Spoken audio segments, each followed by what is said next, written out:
6 saling terkait, jadi mungkin kami bacakan satu persatu. DIM nomor 74 halaman 24 dari pasal 10 ayat 2 RUU usulan DPR. Ayat 2, gubernur dan wakil gubernur ditunjuk, diangkat dan diberhentikan oleh Presiden dengan memperhatikan usul atau pendapat DPRD. Tanggapan dari pemerintah, ada usul perubahan substansi dengan keterangan sebagai berikut.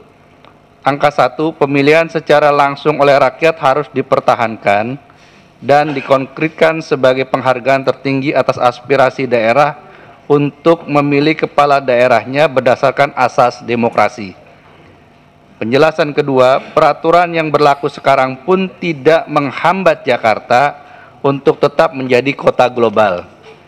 Penjelasan angka 3, salah satu fungsi DPRD adalah pengawasan dengan mekanisme gubernur garis miring wakil gubernur ditunjuk oleh Presiden memperhatikan usulan DPRD, maka fungsi pengawasan oleh DPRD menjadi tidak efektif.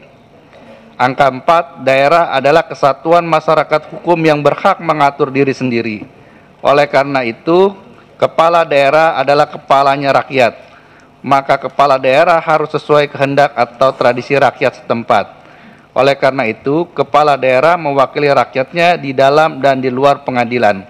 Kepala daerah tidak boleh ditunjuk oleh orang lain, karena kalau ditunjuk oleh orang lain maka kepala daerah tidak mewakili kehendak rakyat setempat, tetapi mengikuti kehendak yang menunjuk kepala daerah tersebut.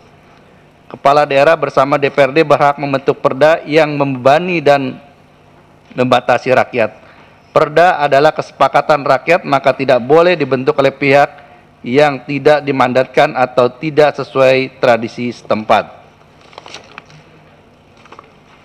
Usulan dari pemerintah ayat 2 berbunyi sebagai berikut. Gubernur dan wakil gubernur dipilih secara berpasangan melalui pemilihan gubernur dan wakil gubernur. DPD apa? Sama. Dari DPD RI pendapatnya mengikuti Undang-Undang Dasar Pasal 18 ayat 4 Undang-Undang Dasar 1945. Ketentuan ini bertentangan dengan ketentuan Pasal 18 ayat 4 Undang-Undang Dasar 1945 yang berbunyi gubernur, bupati, dan wali kota masing-masing sebagai kepala pemerintahan daerah provinsi, kabupaten, dan kota dipilih secara demokratis. Demikian pimpinan. Baik.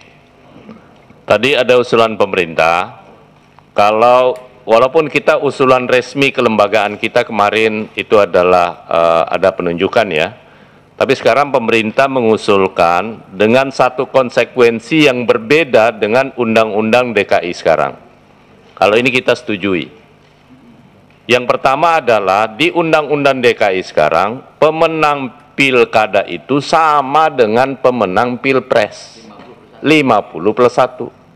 Sekarang di usulan pemerintah tidak menyebut 50+1. Itu artinya sama dengan pilkada-pilkada yang lain.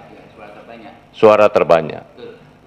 Artinya juga ini tentu sudah mempertimbangkan menyangkut soal pembelahan aspek sosiologisnya, pembiayaannya. Karena kalau sampai 2 putaran, seperti yang terjadi tahun 2017, kan 2 putaran tuh ya. Nah sekarang konsekuensinya, siapa yang pemenang langsung selesai. Begitu pemerintah ya. Silakan dijelaskan Pak. Baik, jadi mengikuti aturan pemilihan kepala daerah yang ada selama ini, yaitu Undang-Undang Pilkada yang telah kita buat bersama, begitu pula dengan daerah-daerah khusus lainnya. Jadi daerah khusus di Provinsi Aceh, daerah khusus di provinsi di Papua, sama dengan berlakunya pemilihan kepala daerah. Jadi satu kali pemilihan, pemilik suara terbanyak adalah pemenangnya.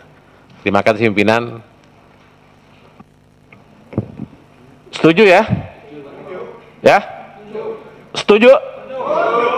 Setuju?